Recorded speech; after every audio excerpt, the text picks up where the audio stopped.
আওয়ামী লীগ পতনের পর থেকেই যারা আন্দোলন করেছেন আওয়ামী লীগের দুঃশাসন থেকে মুক্তি পাওয়ার জন্য তাদের মধ্যে বিভাজন বাড়ছে, বিভেদ বিভাজন বাড়ছে।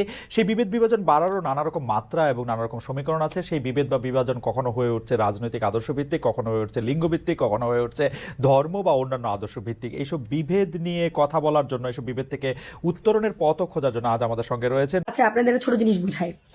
ও যদি নির্দোষ হয়ে থাকে তাহলে ও কেন আপোষনামা নিয়ে আসলো? আমি আপনাদেরকে ভিডিওটা শেয়ার করছিলাম যে আপোষনামায় ও আমাদেরকে বলতেছে যে যদি আপোষনামায় সাইন না করি আমাদেরকে ও মামলা দিবে। আর তাই হলো, ঠিক আছে। কিডন্যাপের অভিযোগ এনে ও আমাকে চাঁদাবাজি মামলা দিল। কেন? কিডন্যাপ করছে কারণ পুলিশ তার প্রমাণ পায়নি। এই জন্য কি উপরে পাওয়ার দিয়ে পুলিশকে চাপ দিয়ে ও এখানে চাঁদাবাজি মামলা দেওয়া হয়েছে ওইখানে। তারপরে কি আমি যখন ধর্ষণ চেষ্টা মামলা করলাম, তো তার পক্ষে কোনো স্টেপ নেওয়া হইতেছে না, কারণ ওর কাছে পাওয়ার আছে, উপরি পাওয়ার আছে, সাংবাদিক তো উপরি পাওয়ার আছে। আর দ্বিতীয় হচ্ছে, যদি আমি চিন্তা করেন তো আমাকে 2 দিন আগে বললো যদি আপোষনামায় সাইন না করি তাহলে মামলা দিবে, তাই দেওয়া হলো। আপোষনামায় কি ছিল জানেন? আপনাদের আপোষনামার ছবিটা দিচ্ছি আমি। আপোষনামায় ছিল যে ও লিখছে যে মুক্তিপণ আমি ওকে মারধর করছি, মুক্তিপণ নিছি, ওকে পরে ছেড়ে দিছি কিডন্যাপ করে এনে। আমি কেন সাইন করবো? তো মিথ্যা কথা, মিথ্যা কথা। আমি কেন এটা সাইন করবো? এই জন্য আমি সাইন করি নেই, ঠিক আছে। এই জন্য আমাকে মামলা দিল, তাও চাঁদাবাজির মামলা আর চুরির মামলা, চাঁদাবাজি চুরির মামলা। ও 4 নম্বর আসামিকে ইন্ডিয়ান ভাই যিনি তাকে অভিযুক্ত করছে, ও তাকে বলছে যদি আপনি রাজসাক্ষী হন তাহলে হচ্ছে আপনাকে এই মামলায় ফাঁসাবো না। কিন্তু উনি বলছে আমি কেন রাজসাক্ষী হব? কারণ আমি তো সবকিছু জানি, আমি কেন রাজসাক্ষী হবো? উনি চাইলে আমাদেরকে ফাঁসাই দিতে পারতো, কিন্তু আসলে এখানে চাইলে উনিকে আমাদের ফাঁসাই দিতে পারতো। ওরা বারবার ওর মূল ইন্টেনশন আমাকে ফাঁসানো। ও বারবার ওই 3 জনকে এসে বলতেছে যে যে 3 জন অভিযুক্ত আমি ছাড়াও, তোমরা নিজেদের, আমি তোমাদেরকে সেভ করবো, তুমি মেয়েকে ফাঁসাইতে হবে, তোমরা 3 জন রাজসাক্ষী হবা। কিন্তু ওরা এটাতে রাজি হয় না। কেন আমরা রাজসাক্ষী হবো? কারণ আমরা তো সব জানি। কেন আমরা রাজসাক্ষী হবো? আমরা 70টার জন্য আমরা থাকবো, ওয়েট করবো। আপনারা কেন আমাদের চাপ দিয়ে কি আপনারা রাজসাক্ষী বানাবেন নাকি? এই জন্য মামলা দিল, চাঁদাবাজি মামলা, ঠিক আছে। এই জন্য আমার যে ধর্ষণ চেষ্টা মামলা, সেটার পক্ষে কোনো স্টেপ নাই। হ্যাঁ, ও কেন চাঁদাবাজিতে প্রমাণ দিতে পারবে? ওর যে আমি চাঁদাবাজি করছি এর কোনো প্রমাণ দিতে পারবে? কোন প্রমাণ দিতে পারবে না। এটা কি ভিডিও ছাড়ছে যে কোন 2টা মহিলা করতেছে পা ধরে মাপ চাবে, লাইভ করবে? ওই 2টা মহিলা কারা? আমার মা কালকে নিজে থানায় গেছে, আমার গার্জিয়ান আমার থানায় গেছে, ওইটা কারা? ওকে, ওই মহিলাগুলা কারা? আমি তো চিনি না ওই মহিলাগো, আমি তো চিনি না। যদি এমন হইতো ওদের সাথে আমাকে দেখা যেতেছে তাহলে বোঝা যেত। আর দুর্জয়ের যে কলিগগুলা, ওরা এসে আমাদেরকে অফার দিতেছে যে কি যে আমাদেরকে না, সরি আমাকে না, আমাকে ফাঁসাই দেওয়ার জন্য আমার যারা ছিল আমাদের সাথে, আমার ভাইদেরকে বলতেছে কি যে তুমি এই মেয়েকে ফাঁসাই দাও, তোমরা বের হয়ে যাও। এগুলো তো আমি আপনাদের সামনে আমি পোস্ট করছি অলরেডি। আর অনেক ভিডিও আছে যেগুলো আস্তে আস্তে পোস্ট হবে, যেহেতু ও থামতেছে না, আমিও থামবো না ইনশাল্লাহ। আমি বলে এটা বিচার চাই, প্রশাসনের কাছে বিচার চাই, আপনাদের কাছে বিচার চাই যে কার দোষ এখানে। ও আমাদেরকে আপোষনামায় সাইন করতে বলছে, আমরা সাইন করি না দেখে আমাদের বিরুদ্ধে মামলা দিছে, প্রথমত। আর দ্বিতীয়ত হচ্ছে যে ও তো ঢাকা গাজীপুর আসবে কেন? ওর কথা হচ্ছে আমি নিউজের কথা বলে আনছি, কিডন্যাপ করছে ওকে, তাহলে চাঁদাবাজি মামলা দিবে কেন? এখানে যদি আপনারা একটু বিবেক খাটাইয়া যদি এটা চিন্তা করেন তাহলে বহুত কিছু আপনারা পাবেন। আসসালামু আলাইকুম, আমি সাংবাদিক নাইমুর রহমান দুর্জয়। আমি আজকে কথা বলতে এসেছি।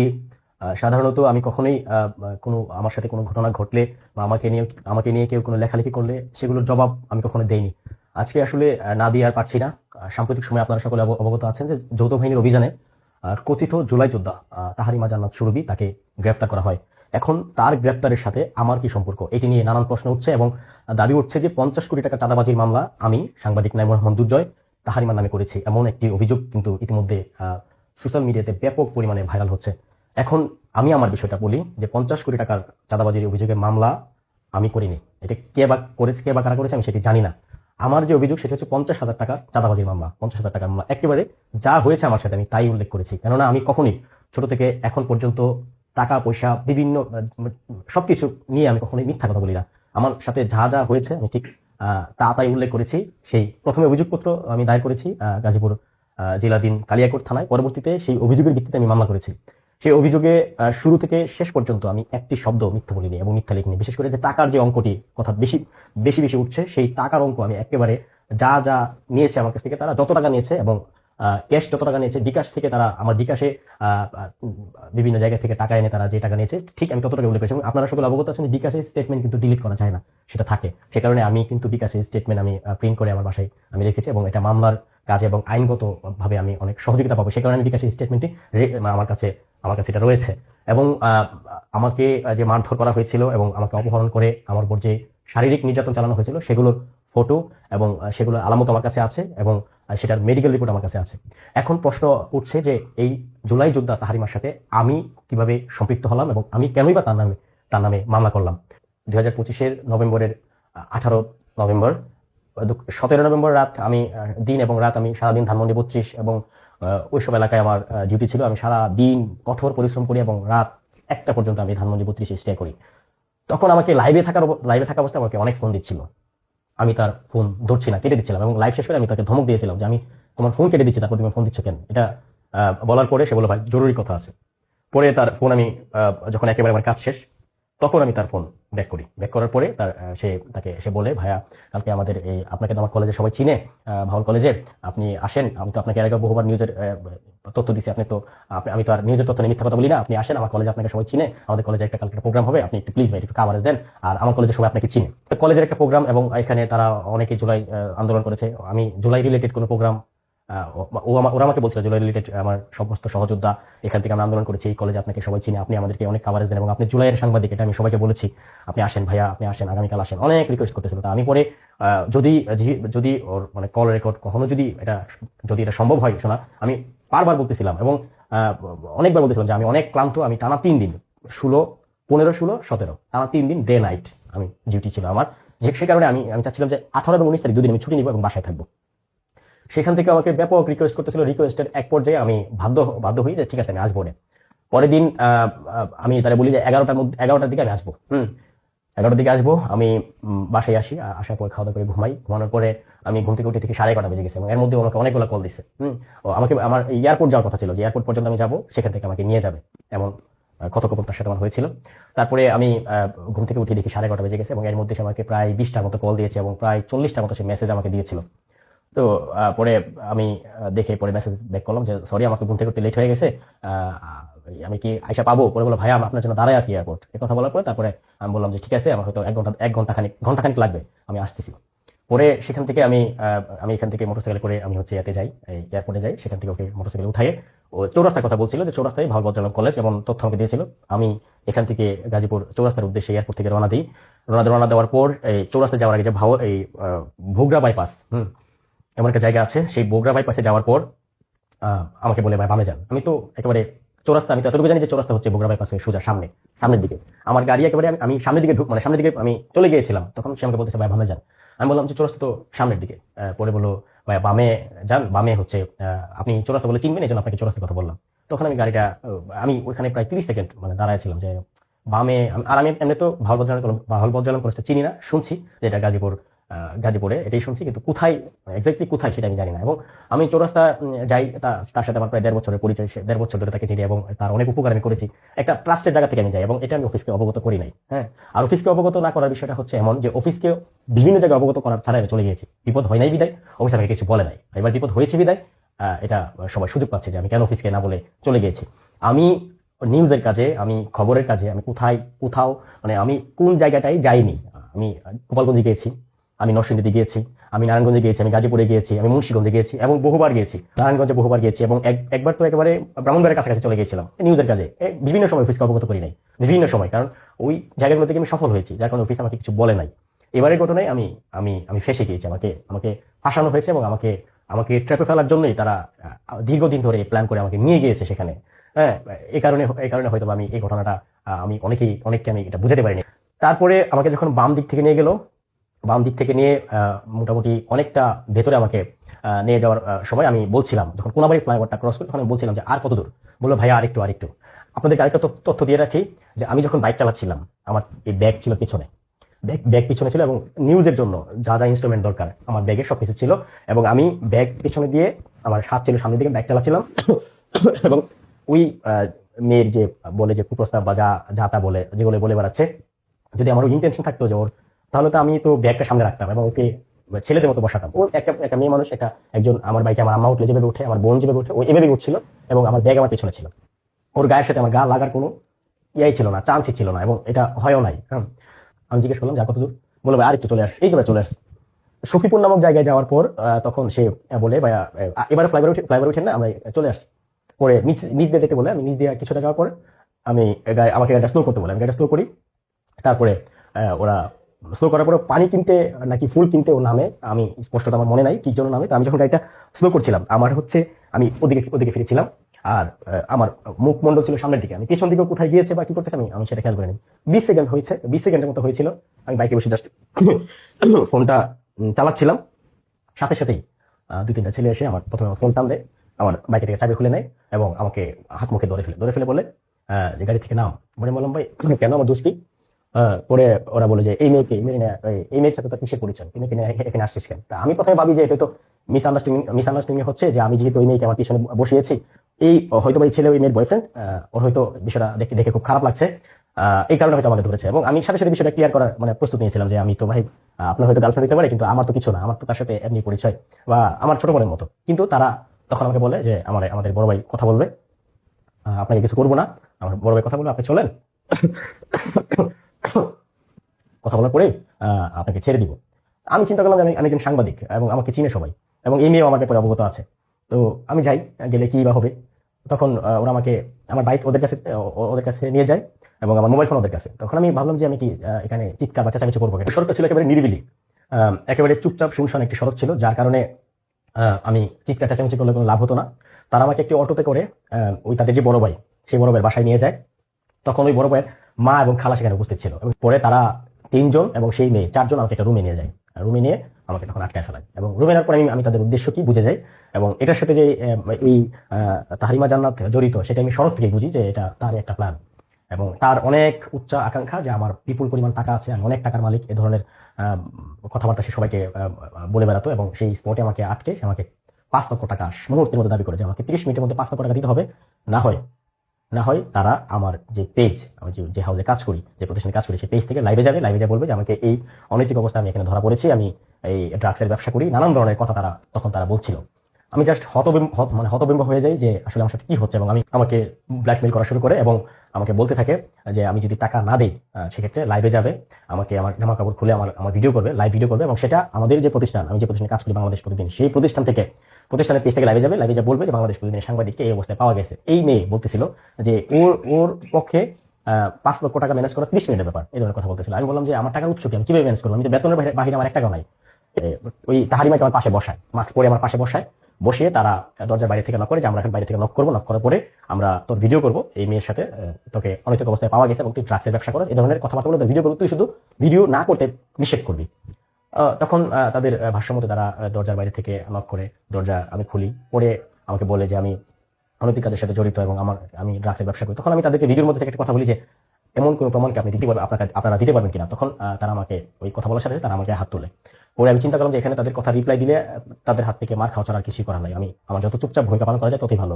পরে তারা বাইরে থেকে এসে তাদের স্ক্রিপ্ট সাজায় আমাকে দিয়ে ভিডিও করায়, আমার জোরপূর্বক আমার কাছ থেকে স্টেটমেন্ট তারা নেয় যে আমি এগুলো করি, কিন্তু কোনো প্রমাণ দিতে পারবে না। যে কুপ্রস্তাবের কথা বলছে, কুপ্রস্তাবের যদি সুনির্দিষ্ট প্রমাণ দিতে পারে যে এই অডিও ক্লিপ তারা ছড়াচ্ছে, এই অডিও ক্লিপ আমি কার সাথে কথা বলেছি, কার কথা, নাম্বার কোথায়, ওই তাহারিমার সাথে যদি কথা বলে থাকি তাহারিমার ভয়েস কোথায়, এগুলো দেখাতে হবে তো আপনাদেরকে যে আপনারা যে ছড়াচ্ছেন যে আমি এই কক্সবাজার না কোথায় যাওয়ার কুপ্রস্তাব দিয়েছি, এটা কার সাথে আমি কথা বলেছি, এটা কি রিয়েল নাকি এআই এডিটেড, এটা আপনারা মানে এটা বের করেন, প্রমাণ করেন যে এমন কোনো কথা আমি বলেছি কিনা, এবং আমার এটা এই কোন নাম্বার থেকে বলেছি, নাম্বার বের করেন, এবং তারপরে আমি তাকে বলেছি কিনা, নাকি এটাকে আমার কল রেকর্ড কিনা, নাকি অন্য কারো কল রেকর্ড আমাকে ফাঁসানো হচ্ছে, এবং এই প্রায় 13 থেকে 14 দিন যাবত সে জামিন পাচ্ছে না, সেই জামিন তাকে জোরপূর্বক ভাবে মব করে নেওয়ার জন্য নানা ধরনের ছবি, নানা ধরনের অডিও ছড়ানো হচ্ছে সামাজিক যোগাযোগ মাধ্যমে। বিশেষ করে মাননীয় স্বরাষ্ট্র উপদেষ্টার সঙ্গে আমার ছবি দিয়ে এখানে ওনাকে জানানো হচ্ছে যে ঘটনা হয়েছে আমার সাথে, অপরাধ যদি আমি করে থাকি এটা আইন আদালত সেটা সিদ্ধান্ত নেবে, কিন্তু এখানে ওনাদের যাদেরকে জানানো হচ্ছে, আমার প্রতিষ্ঠানকে জানানো হচ্ছে, রাষ্ট্রের গণ্যমান্য ব্যক্তিদেরকে জানানো হচ্ছে, এটা একেবারে অপ্রত্যাশিত। যারা করছেন তারা অবশ্যই অভিজ্ঞ লোকজন, আপনাদেরকে অনুরোধ করবো যাচাই বাছাই করে এগুলো পাবলিশ করেন। আমার উপস্থাপের একটা প্রমাণ দেখান। আমি যেই প্রতিষ্ঠানে ছিলাম সেখানে আমার নারী সহকর্মী ছিল, তাদের সাথে আমার কেমন আচরণ ছিল তাদেরকে জিজ্ঞেস করেন, আমার ফ্যামিলিকে জিজ্ঞেস করেন। আমার এই পুরো আমার 27 বছরের ক্যারিয়ারে, 27 বছরের জীবনে আমি কোনোদিন কাউকে কুপ্রস্তাব দিয়েছি কিনা একটা প্রমাণ বের করেন, একটা প্রমাণ, জাস্ট একটা প্রমাণ। একজন একটা কথা বললো, এখন তাকে মুক্তি দিচ্ছে না, তাকে জামিন দিচ্ছে না, আইন প্রক্রিয়ায় বিষয়টা চলছে, যার কারণে আমাকে কিভাবে হেনস্থা করা যায়, আমাকে কিভাবে ছোট করা যায়, আমাকে কিভাবে সামাজিকভাবে হেয় প্রতিপন্ন করা যায়, সেটির চেষ্টায় আপনারা নেমে পড়েছেন। এটি কোনোভাবেই ঠিক হচ্ছে না। এই যা করছেন এগুলোর সাথে কোনোভাবে আমি সম্পৃক্ত না। আমি তো বললাম আপনারা প্রমাণ করেন, এটা প্রমাণ করেন। তারা যা আমার সাথে করেছে এগুলা আজান দিচ্ছে, আল্লাহর গায়ে এগুলো সইবে না। আমি কিছু প্রমাণ আপনাদের দেখাই। এই যে বিকাশ থেকে যে আমার কাছ থেকে টাকা নিয়েছে, এই যে এই নাম্বারটি, এই নাম্বারে তারা সেন্ড মানি করেছে। এই নাম্বারে তারা সেন্ড মানি করেছে 14,300 টাকা। এবং এই যে ক্যাশ আউট করেছে মা বাবার দোয়া লুকমান সুপার শপ 30,000 টাকা। এই দুইটি নাম্বারে তারা লেনদেন করে। এবং পিৎজা রাজি একটা রেস্টুরেন্টে তারা খায়, সেই রেস্টুরেন্টে আমার মোবাইল ফোন তাদের কাছে ছিল। শুরু থেকে আমার মোবাইল ফোন তারা তাদের জিম্মায় নিয়ে নেয়। 400 টাকা সেখানে তারা বিল দেয়। সময় যদি বলি আপনাদের 19/11/2025, আমি 18 তারিখে তাদের হাতে আটক হই এবং 19 তারিখে তারা আমাকে ছাড়ে। এবং 19 তারিখে যখন ছাড়ে তখন তারা টাকাগুলো উত্তোলন করে। এই নাম্বারগুলোতে যদি আপনারা মোবাইল ফোনে যোগাযোগ করেন অবশ্যই আপনাদেরকে বলবে, তারা অবশ্যই বলবে। বিশেষ করে এই দোকানদার আমাদের কাছে স্বীকার করেছে যে সে তার কাছ থেকে টাকা উঠেছে 30,000 টাকা। এবং এই 14,300 টাকা উঠেছে এই নাম্বার থেকে, একটা 17-তে, এটা হচ্ছে একটা 16-তে, এবং এটা 400 টাকা 12:43। তারা এখানে খাবার খেয়েছিল। শারীরিক ভাবে যে নির্যাতন চালানো হয়েছে সেটির হচ্ছে মেডিকেল রিপোর্ট। নাইমুর রহমান দুর্জয়, পুলিশ কেস, এটি উপজেলা স্বাস্থ্য কমপ্লেক্স থেকে আমার নেওয়া। সেই জুলাই যোদ্ধা নিজেকে দাবি করছে, সে জুলাইয়ের অনেক বড় যোদ্ধা। আমরা জুলাই ঘাস কেটেছিলাম। এখন জুলাইয়ের কতটুকু অবদান ছিল আমার সেটা আপনাদের দেখাই। এই যে আমি নাইমুর রহমান দুর্জয়, সাহসী ও আহত সাংবাদিকদের পুরস্কার আমি পেয়েছি। সেটি সম্পূর্ণ আমার যোগ্যতায় পেয়েছি। এটি নিয়ে অনেকে দেখছে যে এটা কর্তৃপক্ষের মিস্টেকের কারণে আমাকে অন্য একটা প্রতিষ্ঠানের সাংবাদিক বানানো হয়, তখন সেই প্রতিষ্ঠান এটি নাকি ফটো গার্ড করে। সেটি এখন দেখছি যে মানুষ বলছে যে আমি নাকি এটা মিথ্যা পরিচয় দিয়ে পেয়েছি। এটা আপনারা সাংবাদিক কল্যাণ ট্রাস্টে যোগাযোগ করলে বুঝবেন আমি কি মিথ্যা পরিচয় দিয়ে পেয়েছি নাকি সত্যিকার অর্থে সাংবাদিক পরিচয় আমি পেয়েছি। তারপর হচ্ছে আরেকটা প্রমাণ দেখে আপনাদের। এই যে আমাকে যে নির্যাতন করা হয়েছিল, শারীরিকভাবে নির্যাতন, আঘাতের চিহ্ন, এই যে আমার পায়ে আঘাতের চিহ্ন, এই যে আমার পিঠে আঘাতের চিহ্ন। আমার করা মামলায় কিন্তু 50 কোটি টাকা উল্লেখ নেই। দেখাই যে 50 কোটি টাকা কিন্তু আমি উল্লেখ করিনি আমার করা মামলায়। আমি যেটা উল্লেখ করেছি সেটা আপনাদের একটু দেখাচ্ছি যে আমি আসলে কত টাকা উল্লেখ করেছি। এই যে এখানে স্পষ্টত এটা উল্লেখ আছে যে 45,200 টাকা বিকাশ থেকে প্রেরণ করে, তারপরে বিকাশ থেকে নেয় 44,700 টাকা ট্রান্সফার করিয়ে নেয়। 45,200 টাকা আমার ফোনে আসে, কিন্তু তারা 44,700 টাকা ট্রান্সফার করে। পরবর্তীতে আমার নগদে থাকা 4,570 টাকা, আমার নগদে 4,570 টাকা আমি অঙ্ক সহ উল্লেখ করে দিয়েছি। কারণ আমার মিথ্যে বলার অভ্যাস আমার নাই, আমি কখনোই মিথ্যা কথা বলি না। সেখান থেকে তারা আমাকে নির্যাতন করে, তারা আমার থেকে টাকা নেয় 50,000 টাকা, 50,000 টাকার কাছাকাছি, 1,000 টাকা হয়তো কম হবে। তখন আমি সেখান থেকে তাদের কাছ থেকে উদ্ধার হই। গল্প অনেক বড় হবে, সে কারণে ছোট করছি, সংক্ষেপ করছি। তাদের কাছ থেকে পরের দিন আমি উদ্ধার হই এবং আমাকে যে মারধরের ছবি আপনাদের দেখিয়েছি, মেডিকেল রিপোর্ট দেখিয়েছি, মামলার যে কপি সেটা দেখিয়েছি, বিকাশ থেকে যে টাকা নিয়েছে সেটা দেখেছি, এবং এই ঘটনার মাধ্যমে নিউজ সংবাদ প্রকাশ হয়।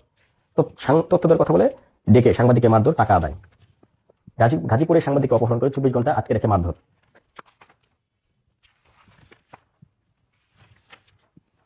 নারীর ফাঁদে সাংবাদিক নির্যাতন।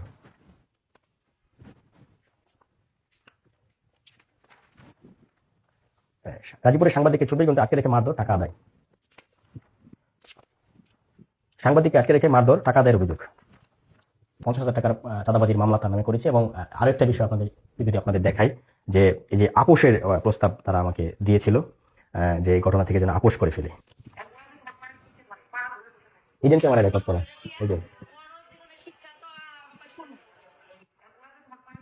এই মহিলা হচ্ছে ওইখানকার মেম্বার, এবং এই যে মেয়ে বলতেছে যে ওরা যদি তোমার পা ধরে,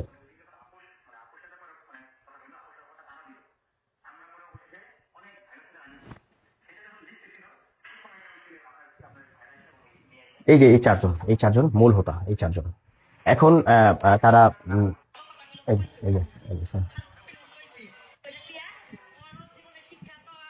ওনাদের এলাকার মহিলা মেম্বার, তাকে সবাই ছিল। সেখানে তাহারিমা মানে উপস্থিত ছিল। এই যে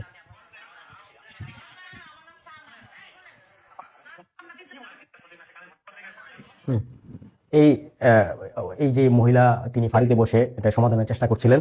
তার পাশেই এই অভিযুক্ত তাহারিমা বসা ছিল। তার সামনে এগুলো বলা হচ্ছিল এবং বলতেছিল যে দোষ করছে, ক্ষমা করে দাও, এবং ক্ষমা করে দিয়ে আমাদের এলাকার ছেলেদের বাঁচাও। কারণ আমি তো মামলায় তাকে সহ 3 জনকে আসামি করেছি, যারা মানে জড়িত ছিল। তাদেরকে বাঁচানোর জন্য এই মহিলা এসে ফাঁড়িতে এসে রিকোয়েস্ট করতে থাকে।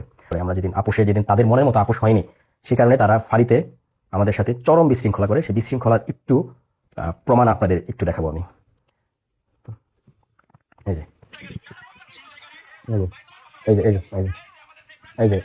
যে আমরা এই যে মাঠে আসছি, এদের লোকজন এসে আমার ফোন টান দিয়ে নিয়ে গিয়েছে। এই হচ্ছে তাদের আচরণ, তারাই আপোষের প্রস্তাব করলো, তারাই আপোষ তাদের মনের মতো না হওয়ায় এবং তারা টাকা দিতে পারবে না, সে কারণে তারা ঘটনাস্থলে মব করার চেষ্টা করে এবং সেখানে মৌচাক ফাঁড়ির যে এসআই উমর ফারুক তিনি উপস্থিত ছিলেন, তার সামনেই ঘটনাটা ঘটেছে এবং তিনি নিরুপায় ছিলেন এক প্রকার। তো এই হচ্ছে বিষয় যে যারাই বিভিন্ন জায়গায় ভুল তথ্য ছড়াচ্ছেন, ভুয়া তথ্য ছড়াচ্ছেন, আমি চ্যালেঞ্জ করলাম যদি প্রমাণ করতে পারেন যে আমি এই মানে যেগুলো আপনারা ছড়াচ্ছেন এগুলোর সাথে আমি সম্পৃক্ত, আমি শাস্তি পাওয়ার জন্য রাজি। প্রমাণ করতে হবে আপনাদেরকে আমি ভিকটিম, আমাকেই নির্যাতন করা হলো, আমার কাছ থেকে জোর টাকা নেওয়া হলো, আমার মান সম্মান নষ্ট করা হলো। আমি শুধুমাত্র মানিজ্যতের বই এতদিন পর্যন্ত মুখ খুলি নাই, এতদিন পর্যন্ত কিছু বলি নাই, যে ভাবলাম থাক, ফ্যামিলি আছে, পরিবার আছে, আত্মীয় স্বজন আছে, আমাকে সবাই চিনে, ভালোভাবে চিনে, আমি থাক, এটাতে আমি এটা নিয়ে কোনো কিছু বলবো না। কিন্তু এখন এমন ভাবে এটাকে ছড়াচ্ছে, আমি আর চুপ থাকতে পারি নাই। আমার নিজের বেঁচে থাকার জন্য আমার কথা বলা দরকার, সেই কারণে কথা বলেছি। এবং আমি এটা বলতে পারি